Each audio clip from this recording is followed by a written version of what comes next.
Hello, everybody. Good to see you. I'm going to unmask here in Washington State. Not that I haven't been wearing a mask earlier. It's now mandatory. It's a different feeling when something's mandatory versus something you do it willingly. And yeah, no, it's a different thing. So here, just a minute. Where are you taking that? I'm testing audio. Oh, I'm okay. listening for the I hammer. love my technician. My son is going to maybe be with us today. He's testing the audio because last week, unfortunately, I was live streaming for about a half an hour and it all fell apart. Got bit by a dog. That was bizarre. I'm healing. And what's also interesting is I talked a half an hour and I thought it was actually kind of good, and then to find that it's not even recorded, nada, nothing. And my joke is, well, how many spouses out there feel like they said this wonderful thing for half an hour and the other person takes out the earplugs or the headphones and goes, what are you saying? So that's that. So tonight I've been wanting to do this. Psych Central is a nice website. It has lots of things, and I picked up the 15 cognitive distortions, and we're going to go through them today. Because I really have thought about how what people are experiencing in the world are really affected by our thinking. And these tools are really useful regardless of what you're going through. But it's even more useful today. We're going to look at how they relate. 30 years ago, I studied neuro-linguistic programming. I, in fact, taught it for a while. I'm a master practitioner in it. They said that reality is something that's actually beyond us, that what we operate in is a map of reality, but we don't operate in reality directly. Okay, so it sounds very heady and theoretical, philosophical, but what they mean by that is that if I think that what's in my head is the real reality, then I walk around as though I'm the embodiment of truth. But the reality is I have a representation of reality. I represent reality to myself. For instance, even our senses are limited. Like my vision, I can only see certain colors of the spectrum. I don't see infrared. I don't see ultraviolet. Yeah, those are beyond my awareness. Same thing with sound. I don't hear all the range of sounds available. In fact, when I hear something and I'm focused on what someone's saying, I may actually blot out extra information, unnecessary information. And then there's distortions that happen, and we'll talk about what those common distortions are, but we may have a feeling like I caused something that I really don't have any cause in, but it just feels like I do, and we'll talk about feelings. Neuro-linguistic programming is very fun to explore. In the 1950s, and Aaron Beck suggested that really a lot of our mental health problems are a result of our thinking. And it's a pretty dramatic story. In fact, I've got to see each of these people in person, so to speak. Aaron Beck was through teleconferencing. He's older now. And David Burns took his work and popularized it. In fact, David Burns, who wrote the book Feeling Good and a number of books, he's a great guy. He started off on the path of going to be almost the poster child for Prozac. If I get this wrong, Dr. Burns, please forgive me, but it sounded like that the drug companies were coming to you to kind of help you think in terms of that way. And he was working in a hospital. In fact, someone with severe depressed state or psychosis, and he saw a person go through electroshock therapy, and at that point decided I'm not doing this anymore. Not doing this anymore. I share this story because I think it's important to show kind of the history of how therapists or pioneers in this field get to where they are. And so he just happened to be invited to it was almost like a Bible study, but it wasn't. It was like a study of people who wanted to come to Aaron Beck and listen to what he had to say. Well, what happened is he bought into this idea and really ran with it, did research that's so interesting that, changing how you think is just as effective as medication. And go figure, medication has its problems when it comes to research. That we'll just say it's very shoddy and it's influenced by drug companies that want to make a lot of money. And I have lots to say about that, but I won't say it now. So he did the work to show that if people can really learn how to change our thinking. So into the tools, this is what the handout looks like. And there's 15 cognitive distortions, and some of this will be not new to you, but I thought we'd dive into them. What is a cognitive distortion? Well, and I should say back to NLP, there's 3 processes that affect how we see reality: generalization, deletion, and distortion. So generalization is how the ability I sit in this chair. I don't have to start from scratch to walk into the room, see this green chair, or any chair for that matter, anything that looks like a chair, and I know that it's a device for me to sit in. Can you imagine? It's hard to imagine just not having that ability. We need to generalize. It helps us so much. We know that cereal pretty much looks like cereal, and that in the box it's going to be similar. We don't experience every box as totally separate from each other, and it's hard for us to imagine, but we do tend to classify things. But racism is just generalization. A lot of the downside of politics is generalization. The dark side. So generalizations can be really good, but they can really be bad. Not useful is a better word. So think of things like, he always is mean to me. Well, there's probably one time in the universe that he wasn't mean to you. I can never do anything right. That's probably a generalization. And a fun way to think about it is all generalizations are lies, except a few. Like God is good, God is loving. Those are truths that go beyond this. But for any kind of cognitive distortions, thinking in terms of being able to think about your thinking will save you a lot of pain and suffering. Deletion is how we have been designed to leave out stuff. We can't help it. If I told you everything that happened yesterday, I have to delete to just tell you the story. There's no way I can even begin to tell you every minute, and even by doing that, it would distort the reality that I'm trying to convey. So people say, it makes me so mad, I'm so angry. Well, okay, in that sentence, we don't really know who makes you mad, or what specifically makes you mad, or even what mad is like for you. It could be anything from I take a baseball bat and start hitting things to I get really upset to my stomach, or I'm mad at my mother because she does X, Y, and Z. So a therapist who's trained in this would gently ask, so what specifically makes you mad, or who specifically makes you mad? What it does is unlock the missing pieces of information that keep us stuck. So for instance, if we're really depressed, chronically depressed, we in our timeline only see all the negative.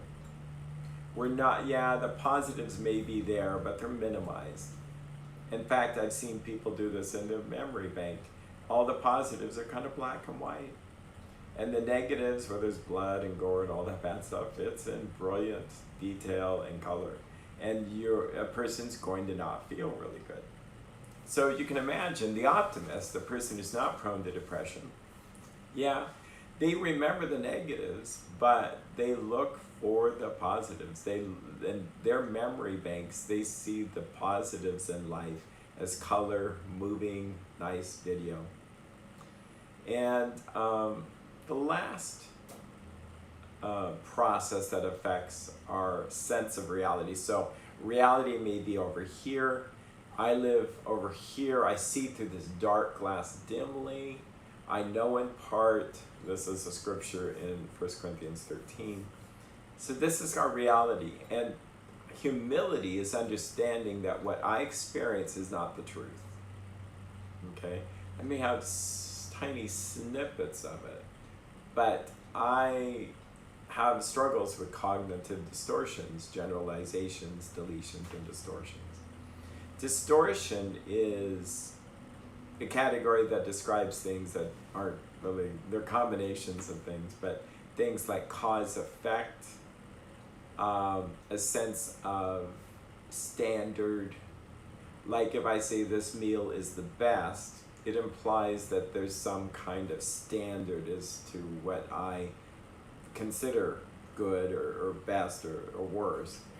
And that's distorting reality rather than just purely accepting, say like it's Thai food, say like it's pad Thai. The pad Thai is what it is. So again, it helps us in society.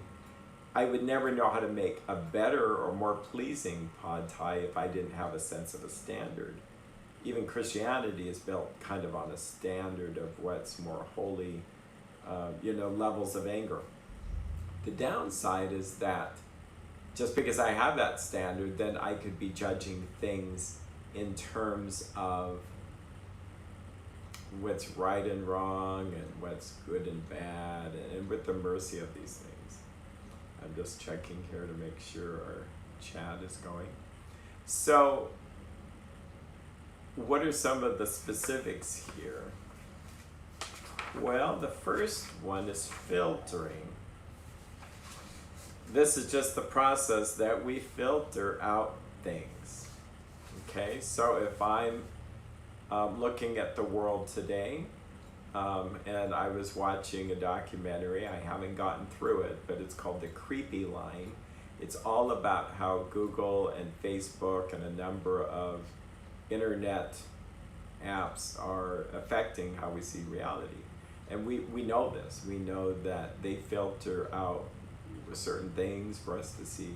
Originally, it was said that they did this to save on time. It was a useful thing. Like if the internet had no search engine that would filter anything, and say like I'm trying to get a chocolate cake recipe, it's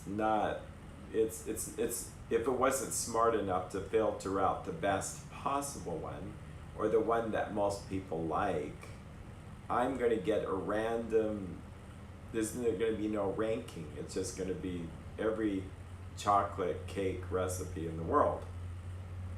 This was a good thing, but there's a downside, and you can only imagine what the downside is that maybe I want to see things that, and this is filtering, fit with what I want to see, but that may be blocked from me and I don't realize that.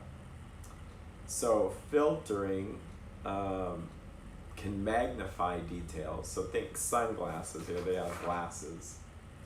Think glasses that I magnify certain things or I dim other things. So for instance, when the coronavirus hit, some people never really mentioned it. They never really thought about it. They had plenty of other things to deal with. Others were kind of glued to the TV, well not the TV, but the screen to figure out how many numbers are today. You saw media reports talk about it. We were told certain things about it, anything from it's fine, go on a cruise, actually from the same person.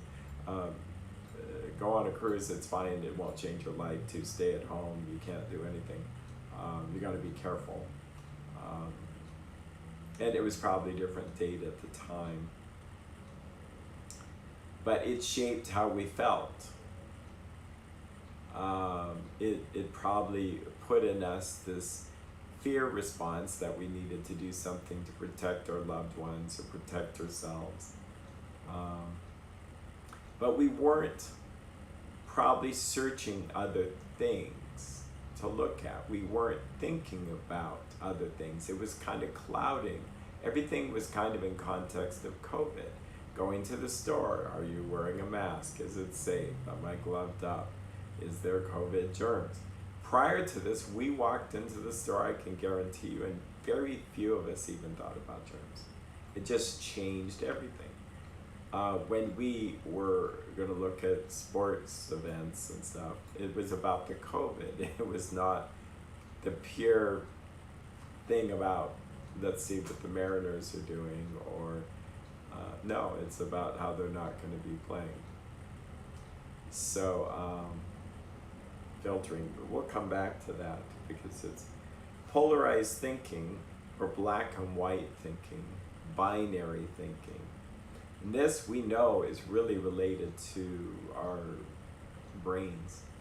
When we are fearful, we go fight or flight or freeze. But freeze is basically flight. It's just that our body is paralyzed and we're not moving, and our emotion, our brain, in a way, is left. It's very all or nothing, where analog thinking is 5, 10, 16 possibilities of how to get away from a rattlesnake. But that's not how it is with rattlesnakes. It's we kill it or we run for our lives. And it's very reflexive. So think about politics for a minute. How many of us have experienced this polarized thinking? The filtering, the distortion, the deletion, that we feel very uncomfortable even talking about that with someone who might have an opposite view because we're afraid to polarize things. There's not a sense that they go, wow, that's curious, so you believe in socialism, or you think we should have socialized medicine, or you think that abortion is wrong. Because these beliefs could be rooted in something called the limbic system, there is a very black and white or binary approach, and so we can't really even listen, depending on how angry or fearful we are. We can't even listen to anything else. It's kind of gone. And that makes sense, because our limbic response is not, the blood has left the front part of the brain. We can't see anything except protection, safety, quick response, action, adrenaline. It's just how we are. If we had little gauges that something goes ding, it's red, it means, well, let's not talk to Eric because he's in limbic mode. Let's wait till he's calmed down. In fact, little kids probably knew this with their parents. When's the time to ask, could I go play? Not when they're angry.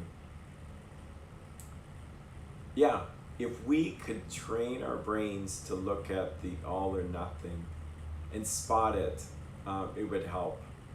And so if we're having a discussion with a loved one or anybody about things, if we use language that's more soft, that's not inflammatory, that would trigger a limbic response, we'll probably be more able to communicate and keep that person's brain in a prefrontal cortex mode. Think about it with ourselves. If we scare ourselves, if we watch media that scares us, if we're having anxiety already, we're going to be thinking it's all or nothing. So how many of us have felt that because I'm having a panic attack now, I'm always going to have a panic, and this is how it is forever? Like, it's all or nothing. Yeah, and the reality is, no, you can learn to outgrow them and not have them anymore. Same thing with anger. We go very black and white. Get out of here, I never want to see your face again. Well, chances are I want to see your face again. It's just that in that mode, it's very all or nothing. Or I get this when talking about addiction recovery and maybe someone struggling with something, and you try to be gentle, but sometimes you push a button. And so it might be something like, I have to confront them because they're drinking with kids in the car. And so they say, so you're saying I'm a terrible father? No, I'm just saying that maybe drinking while driving with the kids in the car is not a good idea. And then maybe I have to report this to CPS depending on the severity. And so then that just scares people even more. I don't have a choice. It's just how it is. It's a mandated reporting situation. So I try to calm them down. And I'd say 90% of the time, people can calm down. Once they realize that the risk now is low because that story's out, the CPS knows about it, they're probably not going to drink with kids in the car anymore. All violence probably involves some limbic system response where it's very all or nothing. So we'll continue on. Overgeneralization.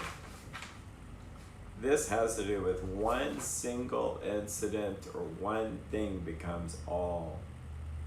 You never listen to me. I am totally bad. Like, I'll never get better. How do you feel? I feel depressed. So I gently ask, well, is there a day you don't feel depressed? And I had someone I was working with recently, a young person who I heard her talk about all the problems she had, and it was like a list, and this happens a lot, a list of this label, this label, this label, and this label, and it's like, so do you ever feel happy? Oh yeah, and you could see her countenance change. So the problem with labels is they can make us sicker. I know they would make me sicker. And sometimes we use labels even for insurance or to try to communicate something. I tend to use words like symptoms that are like bipolar or something rather than being labeled it. I think that we are so much more a person than the labels that we are. And that's racism, actually. So we can talk about that. Racism is an overgeneralization. There are people that have done bad criminal acts of probably every race. And if we generalize that, then we're starting to negate all the aspects of how that's not true. Say like it's saying all Italians are boisterous and laughing and very emotionally expressive.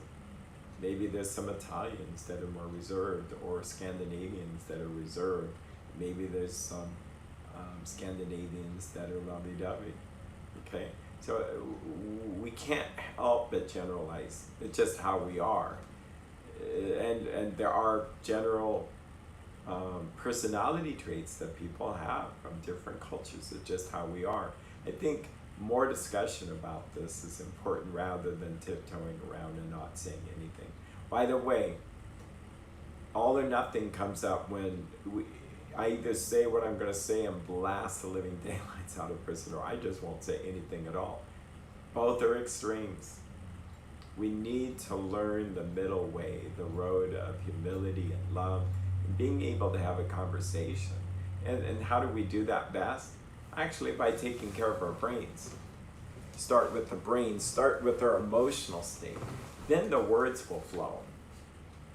So, couples that say you've never loved me, or all that stuff. Or this is a fascinating one where people go and rewrite history. They do this. There'll be a couple, they come in, and I have to take deep breaths and smile because I really respect my clients. We all struggle with this, but they may say, he has never ever loved me, or said, I love you. And it's like, there's a lot of pain of what she's experiencing, and it just feels that way. But the reality is he told her that he loves her. Or, and so that's rewriting history. I've been depressed all my life. Oh, okay. So was there a time you weren't depressed? Oh, yeah, well, when I was in high school. Okay. So if we as a nation go back and rewrite history, and I'm not talking about getting good, accurate information.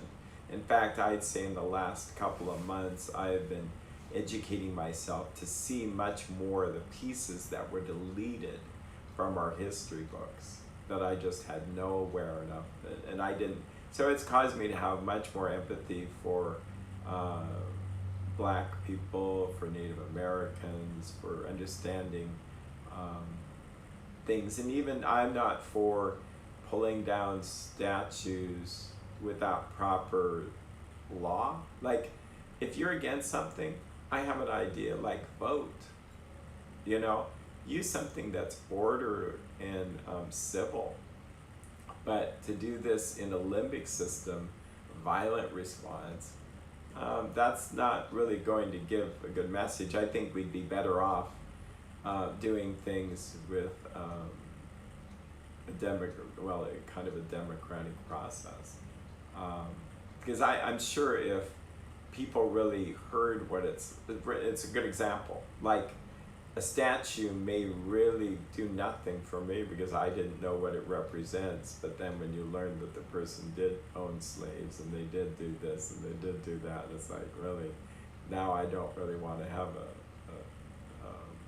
a statue of Christopher Columbus. In fact, I'm not sure why we even had him to begin with. That's just my opinion. Like, there's not many virtues that I'm seeing in his life right now.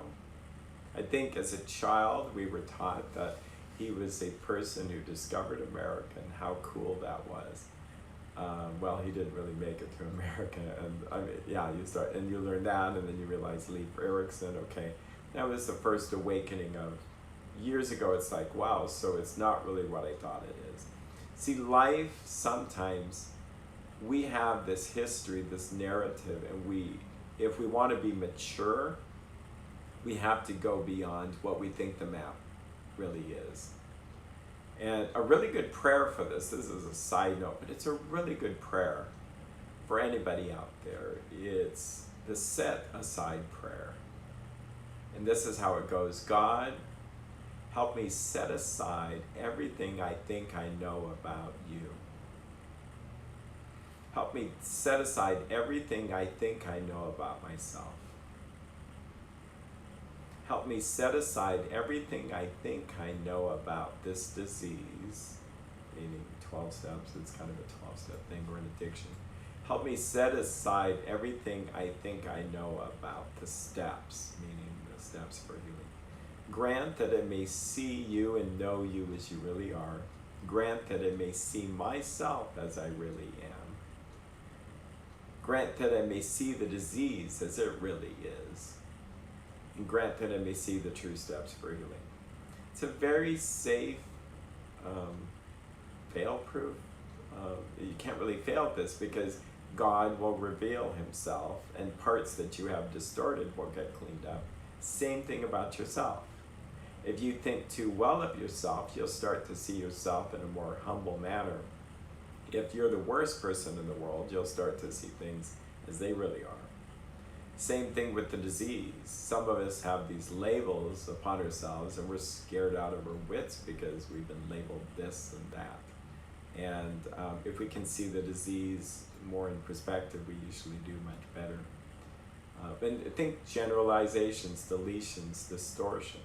And then if I see the true steps for healing, and I see a lot of people that have gone down certain paths for healing, and I feel bad because they may have gone to therapy for 4 years and they're not better. Like, oh my gosh, that's not my experience. Or they've used medications only. I'm not saying I'm totally anti-medication, but I think they're way overused. And I just don't think that, when I talk about medication, I'm talking specifically about antidepressants and even some antipsychotic medication. I don't think that it's what it's cracked up to be. Like, I'm not saying if you're on medication, you should go off your medication. Let's be clear on that. But I will say in other countries, for schizophrenia, bipolar, they have an 85% success rate, meaning you have it for a while and you outgrow it through doing therapy. Do they hospitalize? Do they do medication? And this is Finland.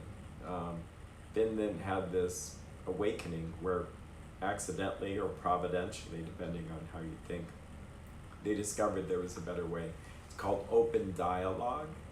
And it's a type of therapy that works pretty well, and it works well even for a whole bunch of other things. I got some training in it in New York a couple of years ago. For more information, go to YouTube Open Dialogue, mental illness, and it'll come up. But on my website, ericbolin.net or .com, under services and then mental illness, it'll come up. So anyway, so much about that. But here's the thing. My map of reality only included a few things until I discovered that. So being open helps. Being calm helps when overcoming these things. When we are in a state of crisis and panic with the coronavirus, or even the riots, even with the horrible death of George Floyd, it's an appropriate response to feel very all or nothing. And I was doing it like other people, and I'm praying, trying to, but getting mad at the police officer that did that, those that watching it, it's like, how come, you just feel like going off. But when you stand back and go, but things like this happen all the time, and it's not to say that we shouldn't do something about it, but the reality is that a whole bunch of other people have died since George Floyd, but people are filtering it different. So when we look at our own personal lives and we magnify certain things, we magnify our worst sins and stuff, we're going to feel like bad people, like there's no hope, and we're going to get helpless and hopeless. If we magnify our strengths, they probably grow. And if we go too far that direction, then we go into pride, and then we're not really aware of our weakness. In fact, we may actually deny our weakness. This happens a lot with addiction. We don't even know that we're doing X, Y, and Z. We may think of ourselves as, oh, I'm kind, I'm compassionate, I'm patient. And then we have marriage, and then all of a sudden, my gosh, I am not that kind, I'm not that patient. And then we get to a state where we think we're fine until we have children, and then it's like, oh my gosh, I love my child, but I'm tired of getting up in the middle of the night feeding them and doing these things. So I think staying flexible and not getting stuck. Jumping to conclusions. Interesting here. It's easy to do. We see data presented to us on the internet. Well, let's start with something like, I might have a pounding heart because of stress, and I jump to the conclusion that I'm having a heart attack. I might be having a stroke. I might be, if I carry this farther, I might be out of work then because I'm in a wheelchair, because I had a stroke. That could be a useful thought to some degree, so that I might lose weight, exercise, do things, so that I'm more prepared for a stroke should it happen. I think the problem is when we get stuck there. And it is a distortion because, well, I didn't have a stroke, and so the chest pain had nothing to do with the stroke. Unless it was the beginning of one. So that's the thing. People that worry a lot tend to be brighter. They look at details. And when you're in that heightened state of alertness, and anything could mean something. So think conspiracy theory. And I've heard a number of people share things that kind of took my breath away. Not literally, but it's like, really? I've heard the COVID-19, COVID, Certificate of Vaccine ID. 19's for 19. Well, that fits. But then you stand back and you think logically. It's like if they're going to vaccinate all of us, that's a jumping to conclusion, by the way. Why would they be so obvious as to put it in the name of the disease? That doesn't, it fits, but it's a false, in my opinion, false connection. A good example is people frightened about vaccinations. I'm not saying that I would be the first in line. I tend to be a wait and see. Let's see how the first people do, and I have researched it. All I have to do is look at other vaccines and look at how the first things didn't work out so well. Shingles is the second kind of vaccine for shingles. The first one, yeah, I'll share this story. This is a very good story. I love my doctor. He's a good doctor. Nice guy.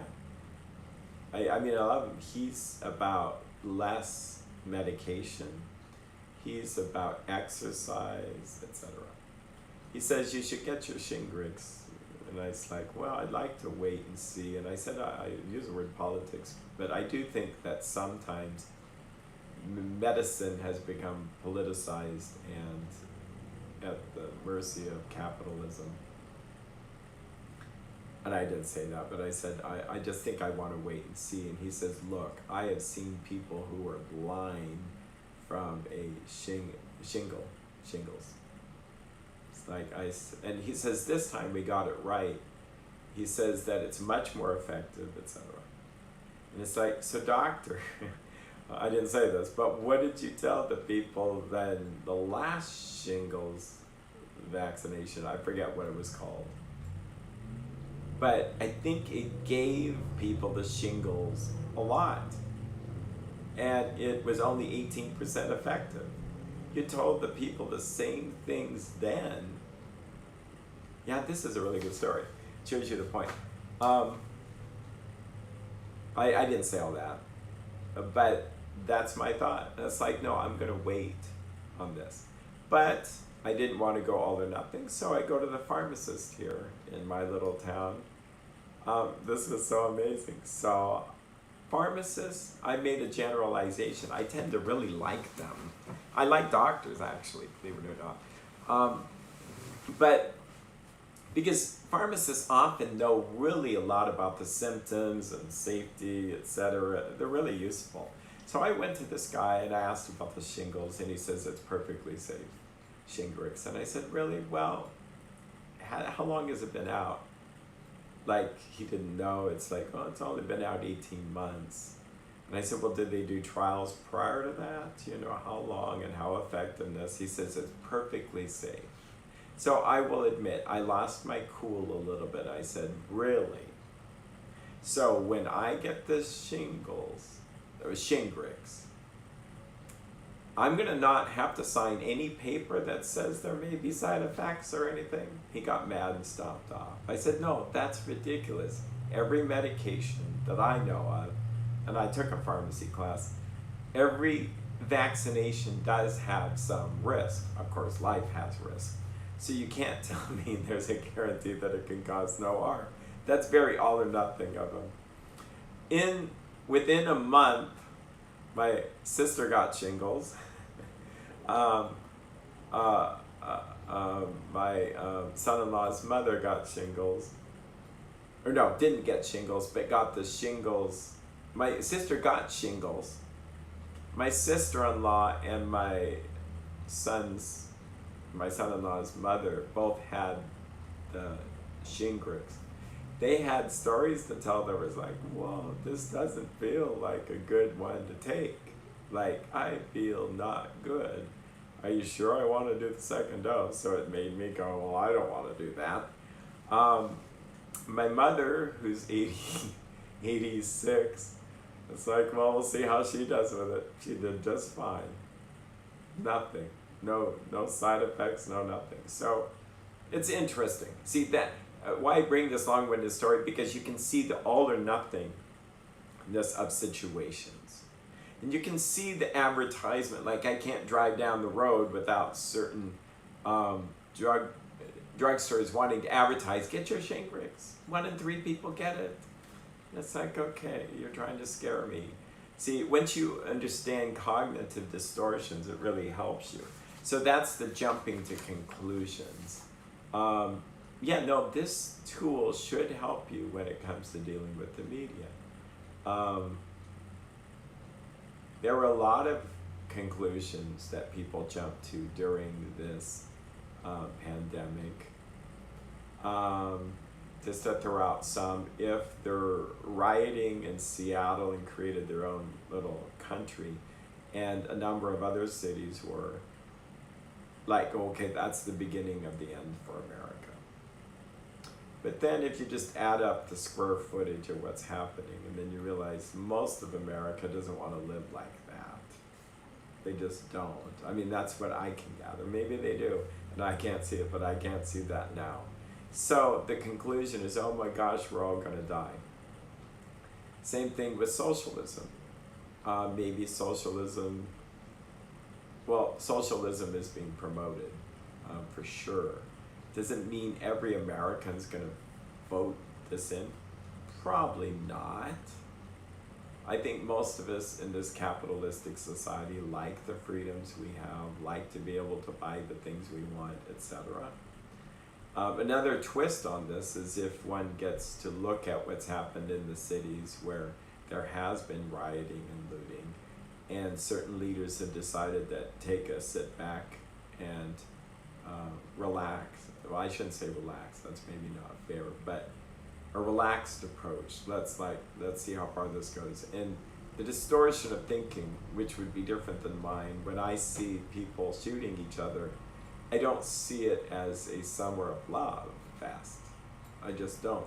But that's how this works, is if you only see the positives. And I did try to watch both, and I did see that one news footage showed it was like a summer of love. It was booths. It would be like a farmer's market, like a festival I'd want to go to. The sidewalk chalk, that looked fun. But then you hear another newscast, the same description, but it's more like run for your lives. There should be barbed wire, and they are extorting business owners, and that they are the increase in crime has gone way up. It was a mess. You probably know the story. It's the same. So it shows you how the media filters this. So my invitation to you today or tonight is to see how we do this to ourselves. And if I watch certain media over and over, I'm going to be at the mercy of what I'm looking for. And I don't even know that I'm seeing it only through certain eyes. And that's where this really relates to a holy man I consider a saint, as well as a lot of people, Saint Paisius, who says, you know, he says, be a bee instead of a fly. A bee looks through the whole world and only finds flowers and finds nectar and sweet things, where a fly lands on crap. He doesn't say it that way, but that's what flies do. And that's what can happen. If you're a bee, you're going to look for the good things, how God's working in your life. You're going to look, say like you're struggling with anxiety or depression, you're going to look for, and you probably wouldn't if you use the bee approach, but you're going to look for the times you're not depressed. And sometimes it's pretty dark, and you kind of go, well, what thing am I doing? What could I do today to help? What was the best part of my day? And that's why I am a fan of looking at writing out 3 things you're thankful for. So, going long-winded a little bit on this. Catastrophizing. I did look it up. Catastrophizing really has to do with chaos. It's looking at the worst case scenario in anything. And I remember being in a training, I might have mentioned this in another live stream, but I think it bears repeating. This was one of the best trainings I'd ever taken with Eric Gentry, who's an expert in secondary traumatization. And he said he was a busy therapist. This is so dramatic. This is how he started the training. We're all sitting there. We're at a training near the airport. Why? Because it's easy to fly in, etc. But he said, I was there with a gun in my mouth and I wanted to end my life. And it's like, whoa, that's an attention getter. But he talked about his journey through secondary traumatization, how most therapists have childhoods that were less than happy. And so then you work with trauma and then it wears on you. But he helped us see that, in fact, he worked with Charles Figley, the guy who invented post-traumatic stress disorder.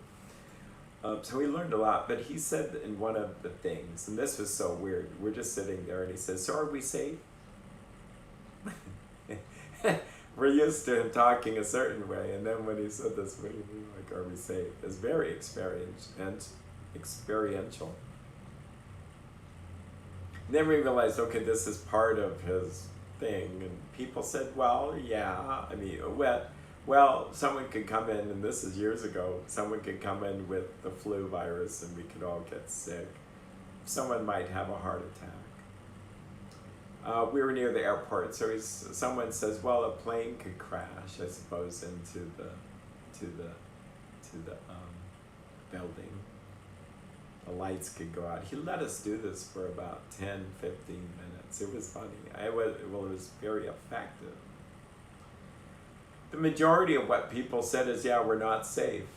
And he says, folks, I am here to tell you that you are perfectly safe right now.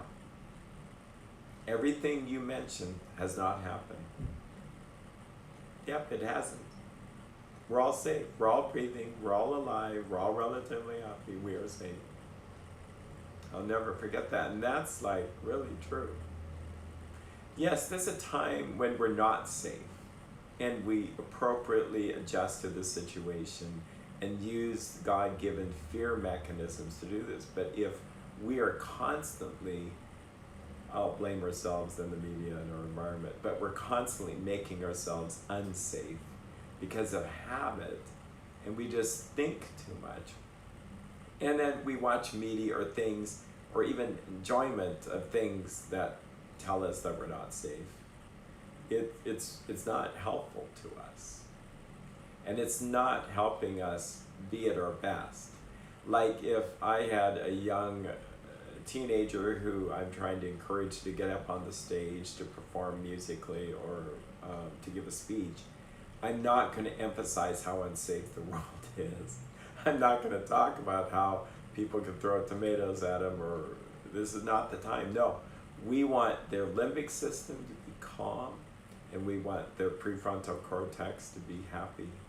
In fact, the prefrontal cortex is the part of the brain that has to do with compassion, thoughtfulness. Think about it this way, gee, I could have V8. So if we are compassionate, not thinking about ourselves, we're probably in a better state than in this limbic system, oh, woe is me, fight or flight, catastrophic thinking, run for your lives.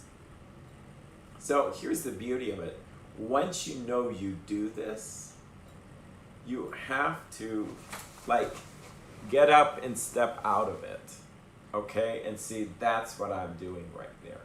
That alone is what's going to help you get out of this, and you'll have a much better experience. Personalization. This is where we take things personally. Okay? So I know people who I may say something and they take it personally, and I will try to say it in such a way where they're not likely to take it personally, but sometimes it's just really difficult. Like, did you buy milk?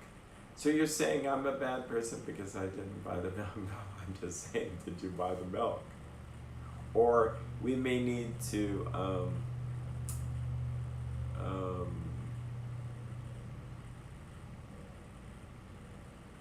do something that would be better for the group of people, say like a church, or and maybe I'm challenging an idea, but it offends someone because they took it personally and thinking that it's about them, and it's like, no, I'm just trying to get a better idea out there, and maybe my idea isn't better, but that's kind of, it's when you're in that state of taking something too personally, you're so hurt that you can't see the logic of it. I think there's a good example coming to me.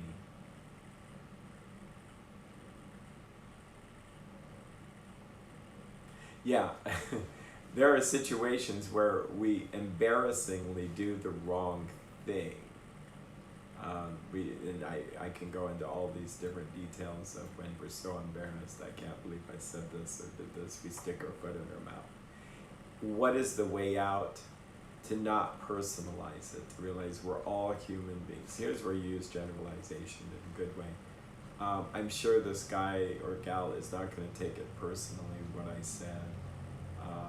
I can apologize.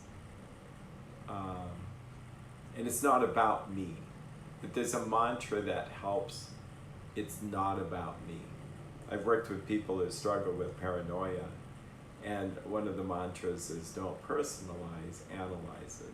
Think about it logically. This isn't about you. They're not really trying to get to you. They're just counting how many people are here in the room because they need to know how many meals there are, versus they're counting, pointing a finger, and something about me.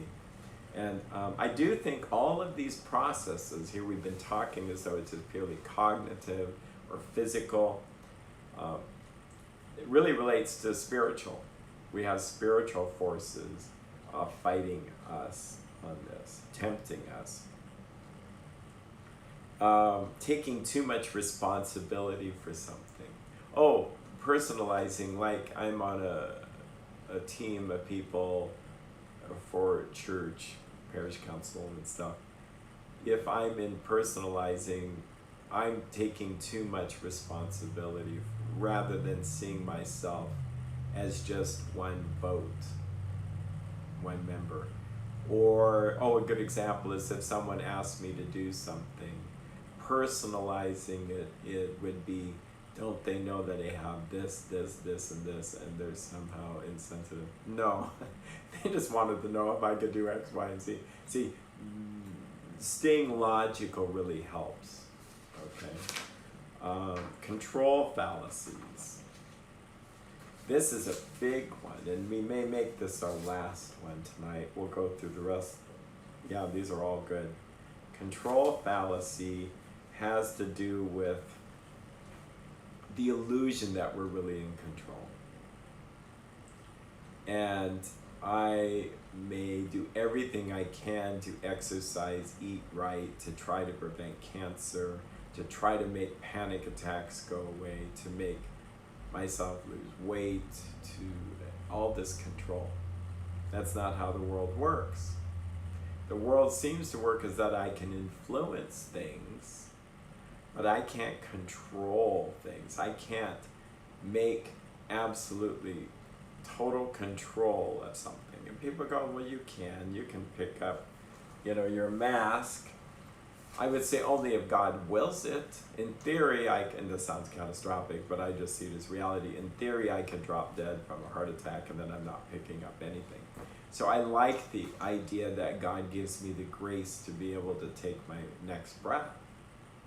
And what happens is with anxiety and depression, we often have too much control assumed. We assume too much control for something.